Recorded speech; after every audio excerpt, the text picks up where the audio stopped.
uh, a lot of people have expressed interest in these videos. So unfortunately, I'm starting at 20 minutes into our discussion, and we've already solved most of the problems of the world. So too bad for the viewers who, for whom we didn't record this earlier stuff. Let me quickly summarize some of the ideas that we've come up with here. In fact, I'm going to change the, there we go. Okay, that's better.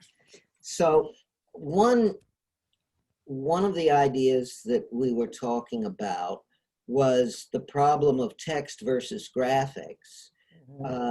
And the fact that graphics cost money, and yet we don't understand the encounter system, or for that matter, anything involving drama and social interaction between characters. We don't understand that well enough to justify the large investment in graphics. That's why I think for the time being, we need to stick with text. And then once we get more and more people involved, then we can start attracting a larger audience, which in turn can justify a larger investment, which in turn permits us to do graphics. Another interesting point we talked about earlier was branching systems versus the system in the encounter, in the Wumpus. We always think in terms of branching, in terms of, text adventures, you're here and you group or that, how do you branch? And you go through some sort of branching system, either a tree or a tree with a lot of foldback or a directed graph. There are a whole bunch of ways to do this, but it's always branching. Your decision takes you to a new state. Whereas with the encounter system, there's no branching or very little. Basically, you're going through the same linear story no matter what. But as you go through it, you're changing the relationships of the other characters towards the player. And that's what determines the outcome of the story. So it's a completely different approach. It is radical. I think that some of the people in the Wumpus group don't really understand how fundamental that I think I can combine these two kind of techniques, because maybe I just use the branch trees. I just go from this state to another state, and we provide the relationship network about the many characters in the story. It's just the background and global variables, and the player's perspective, they just experience the one stage to another. It's like, good, yeah, I can get instant feedback, and then at the end of the story, it's just why this consequence of stories, they will think about it. Maybe this at this time, the global relationship network will work. Is that combination worked? Yeah, that seems functional to me. Here's a wait a minute. Here's an idea. When we talk about changing states by branching, we're here and then we go to there and then we go to there.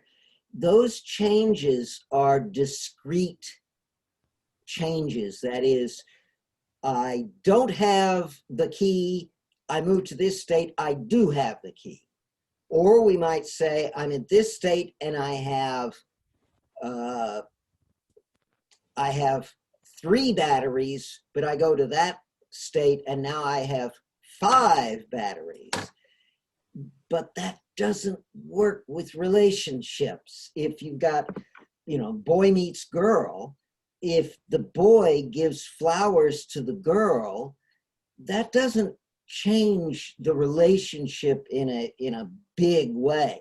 It has a little tiny effect. And in fact, relationships change a little step at a time. There's nothing that the boy can do that will make the girl fall in love with him in one step, or even in 5 steps. It's a whole bunch of little bitty changes. And that doesn't work with branching. You can't come up with a branching system in which the states change by tiny amounts. That's the strength of the encounter system, where the states are changing, the state changes are already determined, they're fixed. What is changing is a floating point variable that increases from 0.03 to 0.04. I wonder. I think it really depends on the design of your stories. Maybe we can design, maybe we don't design a lot of just like the keys or just very important prompts in the story. Maybe we just design some a little effect prompts in the story which is not just affects one thing's just one step. It maybe work, right? So are you saying that we could come up with one step? No, I don't understand. Please expand. As your example you provide previous is just, oh, I get a key, so I just can open the door. It's just one way of design the story. We can just abandon this kind of design. It just really depends on what we want to design your story world. Maybe we just abandon a lot of prompts, the very key prompts that will affect the story very bigly. We just use some maybe a small prompts to affect the story just step by step, not just one big step to affect the story world. Is that could A work? big step. I mean, just yeah, maybe it's a little like the encounter system. Just if I in some game maybe I get a quest, maybe it's called quest or just a story or just encounter. It doesn't matter. In this quest, I can interact with the NPC or whatever characters with a later prompt. Maybe the characters want me to grab some food to eat. Oh, I would think, oh, the first options is this food is very difficult to grab. I don't want to try that. It's a difficult situation for me to handle or to deal with. I want to choose another options. Maybe these two choose options is like, oh, just to complete the quest. But in the NPC respective or the character respective, they will just evaluate the protagonist with the relationship. Is that possible? Well, let's think about 2 types of processes. Both are long-term processes. The first would be the traditional fantasy role-playing game where you go into a dungeon and you get better swords and you fight monsters, and as you go deeper into the dungeon, you get bigger swords and more magic spells, and you get stronger and stronger until you reach the bottom of the dungeon where the most powerful guy is. This is a slow, steady process of growing stronger until you reach the final destination. But the increments, the steps you take are themselves discrete. That is, okay, I get a better sword. Okay, now I get more arrows. Now I get a new magic spell. Now I get better armor. You're taking discrete steps. Whereas, let's compare that with a more psychological or social story. Boy and girl are going to fall in love. Well, there aren't those discrete steps along the way. The steps are tiny. They're not integer steps or Boolean steps. And so perhaps this is the fundamental problem we're facing, that we've come up with ways to do games where you really do go through a long journey that produces a result, but the individual steps in the journey are discrete steps, whereas in the psychological development, they are not discrete, they're fractional. Let me think about, let's talk about stories. Let's talk about Star Wars. Luke Skywalker has to learn to trust the Force. And so at the end, he trusts the Force, and that's what enables him to blow up the Death Star. But in order to do that, he had to develop his relationship with Obi-Wan Kenobi and the Force and develop a deeper understanding. There weren't really any discrete steps in that process. There were a few, like when he trained with the lightsaber while they were on the spaceship. But still, is the fundamental problem. My idea is about just combine these two kind of things. So how to combine them? Maybe we can just as you mentioned that in the traditional role play game, just RPG or whatever we call that, just use we would just give a sword. It's just pretty bunch about the weapon based and skill based adventure like that. More like that. A lot of games just give a various kind of game weapons and types of skills to bunch them together with a lot of things to do in this game. So provide a lot of contents for player to play the RPG game more and more times. It's really depends on design, how you design the story world about the role play game. If we just design the game not with a lot of sword and skills, and with another kind of just like encounter things, maybe we just in one encounters, I just really experience some things with one character or maybe two characters in these encounters. Maybe the gifts, maybe in these encounters,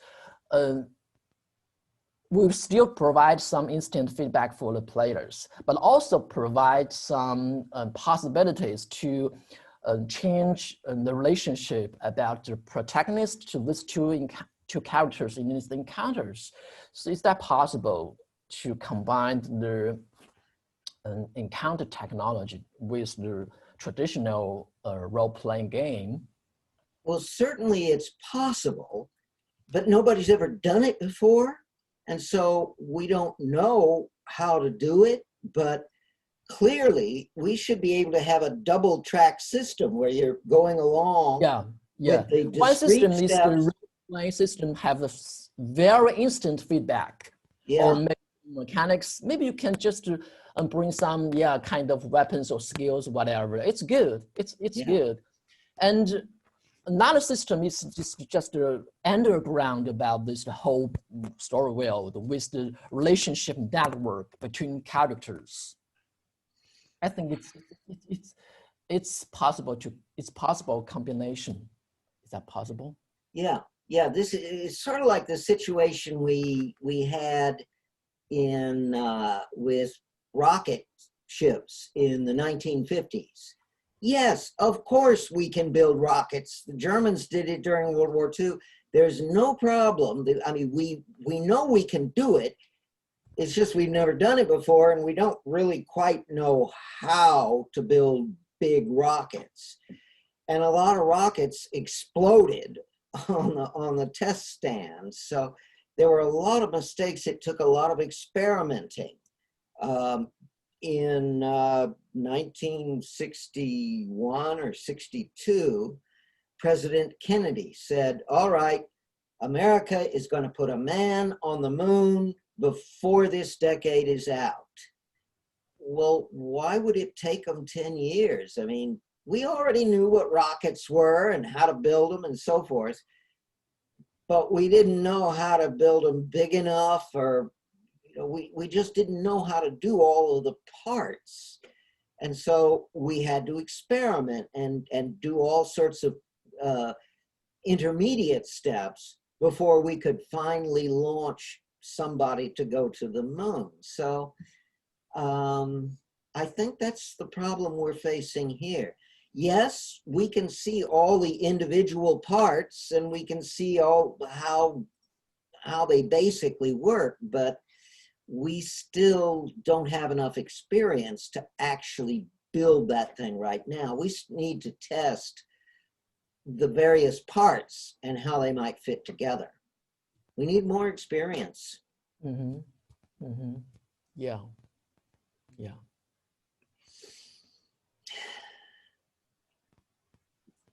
Unfortunately, we don't have enough people working on it.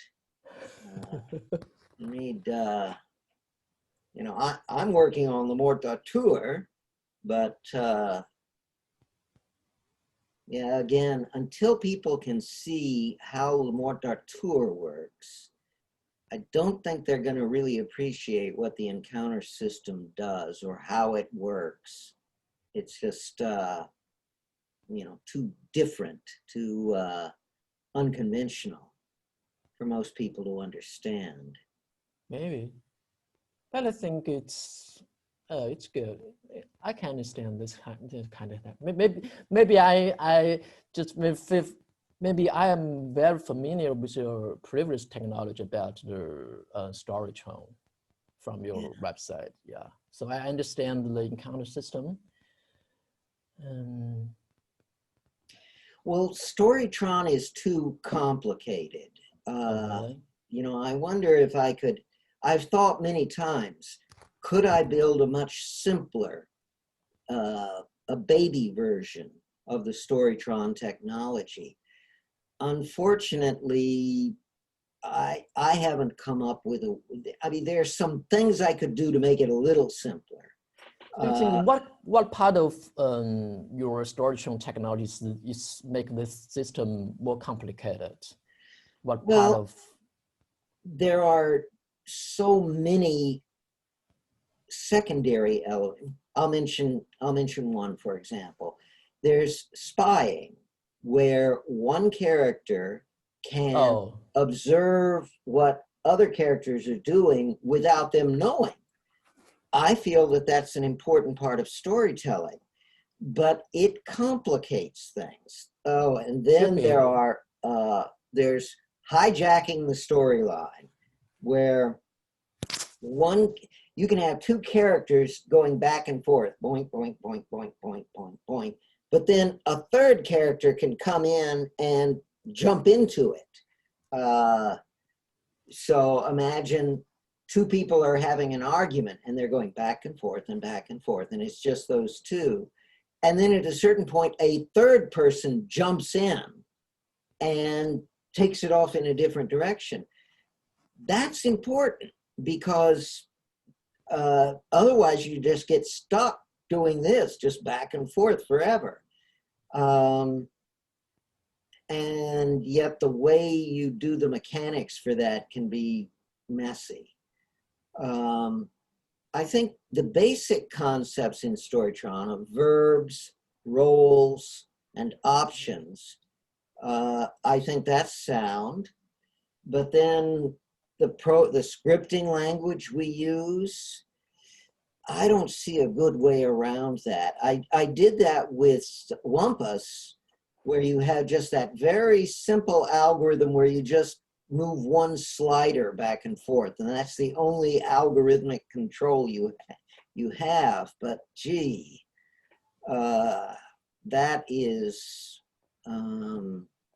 that's too simple. With Storytron, you actually wrote, in effect, equations, and you had to do a lot of these, and people can't do that. People don't know how to write a simple equation for how angry somebody will get if you insult them. that should be very easy to do. And yet I found that a lot of people have difficulty coming up with even these simple algorithms. You know, if the boy, again, if the boy gives flowers to the girl, she's going to like it. And she's going to like him more. But how much more? How do you write the equation for that? For me, that's not difficult because I've been doing that all my life. What I've discovered is that a lot of people haven't been doing it their entire lives. And so for them, it's not easy. They have a lot of problems figuring these things out. And in a story world where you've got lots of verbs and lots of events taking place, writing those algorithms is just, it's too much work for most people. Mm-hmm. So I don't know, maybe I should stick with a really simple algorithm system used in Wumpus and avoid the scripting system used in Storytron. But that's maybe they just not very familiar with the mathematical based emotional things. Yeah, and they just think their emotional is just some conscious or just some feelings. They can't just with the equations. Problem they just not familiar with it, or maybe they just don't want to accept this kind of definition or concept problem. Yeah, it really shouldn't be that hard to come up with algorithms for how people's feelings change. Mm-hmm. But we don't like doing that, or a lot of people don't like even thinking about that. Putting down numbers for human feelings, that's just not, a lot of people. In fact, here we get into a problem with scientists, engineers, mathematicians versus humanities, arts, poets, and so forth. These people absolutely refuse to use math. I have really tried to help them because they understand stories, but they will not do the math. These people will do the math, but first, they don't really understand stories. And second, they don't understand people well enough to write algorithms. So, you know, between these two, what we need is something in the middle, and there's nobody in the middle. So I was hoping, I've made a number of attempts to, on 3 occasions now, I have actually brought a student to my home for a week and said, let's really get into it. And for a week, I've just gone over all the details and explained everything in great detail, and it didn't work. In the end, it just did not affect them. So they were not able to understand it. So I'm unsure how to proceed. I'm absolutely certain we will not be able to do interactive storytelling until we have people who can design mathematical algorithms for the way people's feelings change in response to events. And I just don't think we have people who can do that. Until we can, we're not going to go anywhere.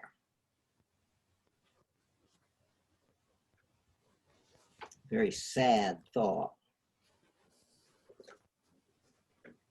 Maybe it's because if you want people to accept brand new techniques, you must provide a combo of the new things and the old things. Because people just can't accept or just a branch of just 100% new things. They're just afraid of them. Yeah, it's My idea is that my suggestion is if you want to make the people to enjoy this kind of interactive story, we must combination with the brand new things and the old things. A lot of experiments prove that just like 15.28% of the new things plus the old things is the good combination for people to accept this brand new techniques. Our problem here is that what you're describing is an evolutionary approach, and in general, evolution works a lot better than revolution.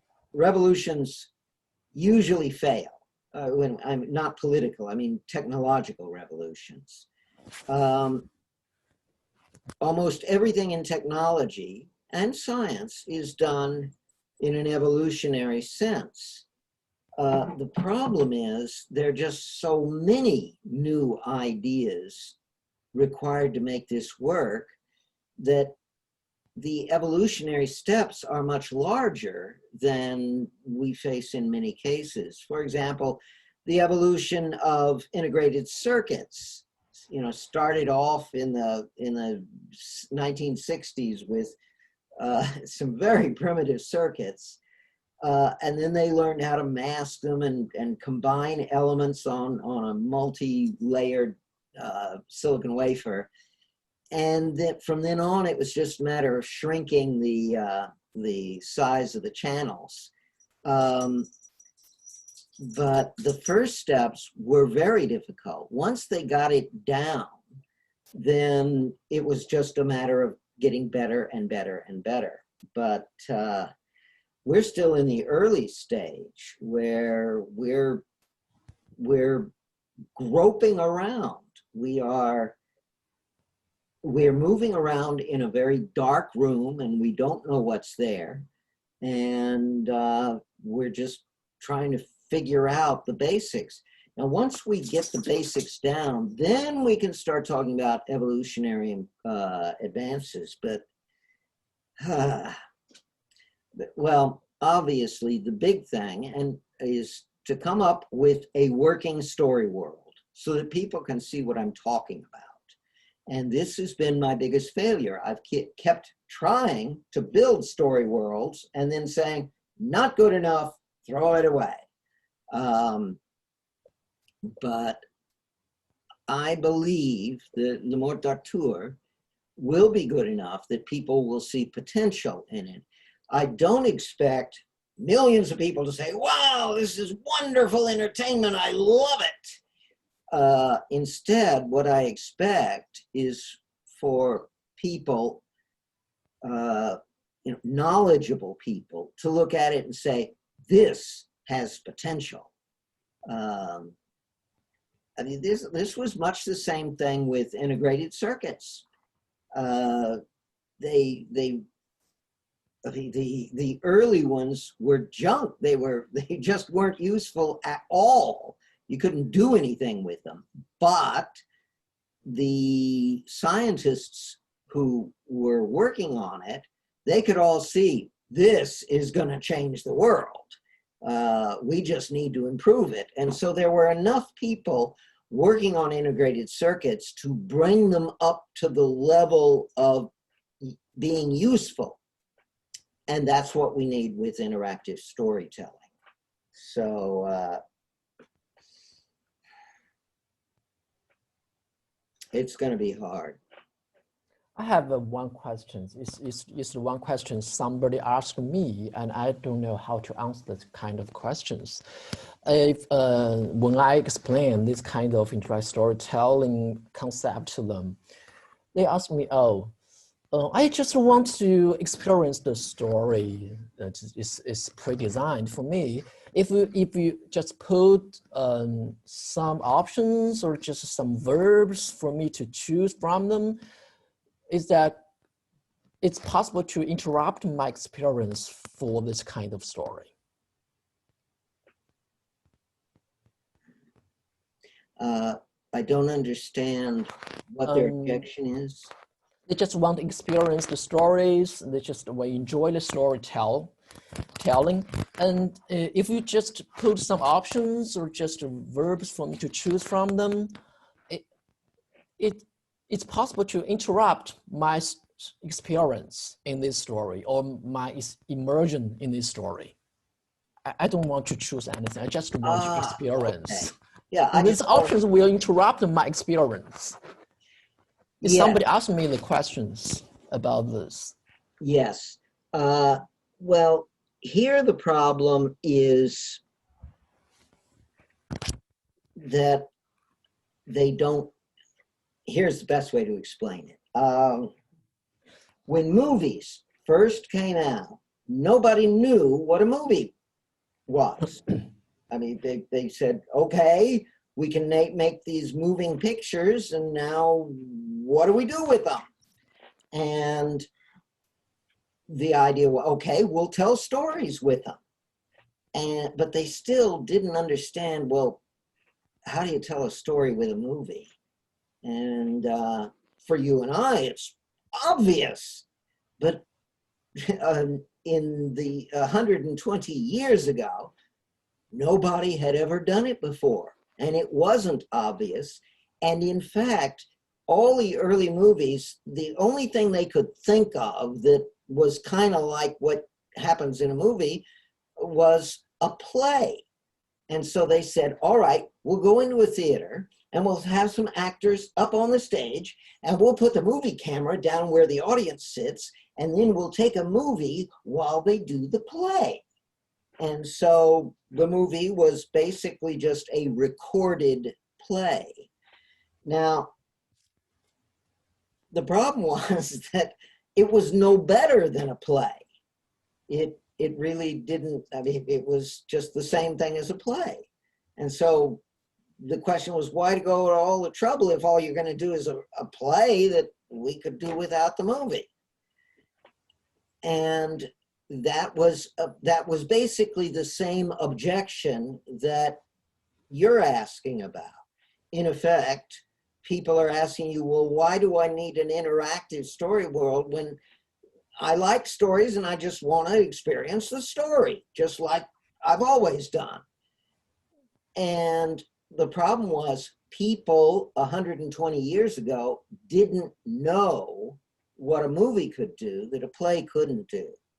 And in the same way, people today don't know what interactive storytelling can do that regular stories can't do. Now, it took years for artists to learn how to use movies in ways that can't be done with plays. For example, one of the most important things they learned was the facial close-up. Instead of just having the camera way back, they could bring the camera right up into a character's face and really show that person's face in great detail and show, you know, facial expressions much better. That you can't do that with a play. And then they started doing things with making the camera mobile. Camera doesn't have to be in the theater. You can take the camera outside and do movies of people running around out in the world. Or D.W. Griffith did this beautifully in a famous scene. He did a movie, it was called Birth of a Nation. It's a very ugly movie. It's a racist movie. But it is so the content was terrible, but the artistic ideas it used were brilliant. And it had one scene that was revolutionary. What they did was they put the camera on the back of a truck and then drove the truck, and behind the truck they had a bunch of men on horses galloping and waving their hands and charge, let's go get them. And so you could see these guys, we see this scene all the time nowadays, but back then the idea of being in front of galloping horses and seeing them, revolutionary. It was major, major development. And it just showed the camera can move. And people didn't know you could do that with movies until D.W. Griffith did it. And then all sorts of, I mean, the movies have just kept having all sorts of interesting new ideas. Many of them are small. Some of them are, here's another little tiny example. Alfred Hitchcock in the around late 1940s did a movie, and at the beginning of the movie there's a train, and you're in the train, and the train is going down the tracks, and there's this woman who's walking down the corridor, and she's going to go into a little room in the train. And so she opens the door and takes half a step in, and there's a dead body laying on the floor. And she turns around to face the camera, and she screams, "Ah!" And then immediately it cuts to the locomotive, and the locomotive's whistle is going off. And so you hear the woman going, "Ah!" and then, "Ee!" And the sudden jump from the scream to the whistle was just an interesting way of setting the context.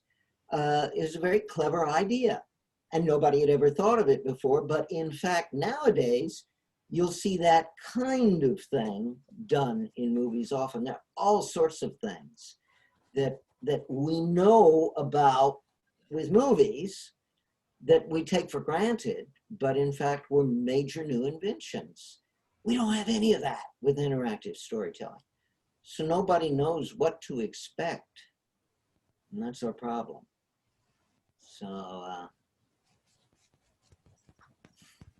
we just have to build it step by step. It's going to take a long time. Mm-hmm. Mm-hmm. Well, it looks like we're out of time here. Mm-hmm. So I'm glad, though, that we had this chance just to talk together. Yeah. So we didn't get distracted with some of the technical stuff. So anyway, well, again, it was lovely chatting. And actually, I haven't scheduled any other meetings yet. I want to see what people have to say about the latest version of Wumpus and find out if we, do we really have something here? Are there people willing to work with it? So I'm going to be asking questions like that.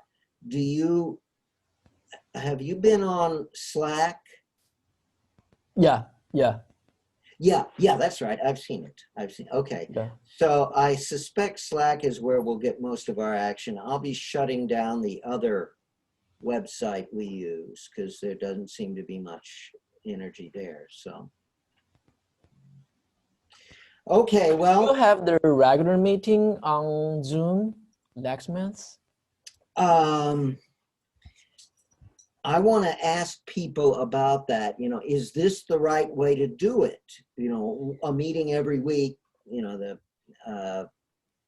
first Sunday, second Tuesday, and so forth. Is that the right way to do it? A weekend is good.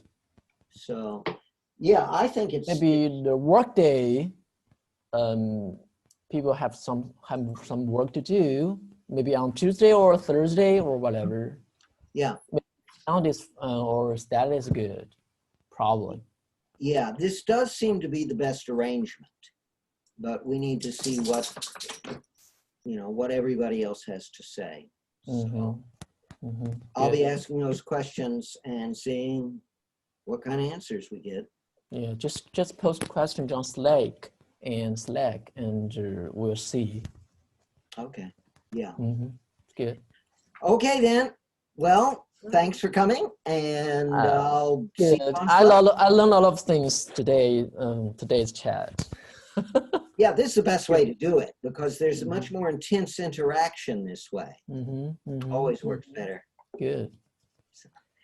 Okay then. Well, talk to you another time. Okay. See you.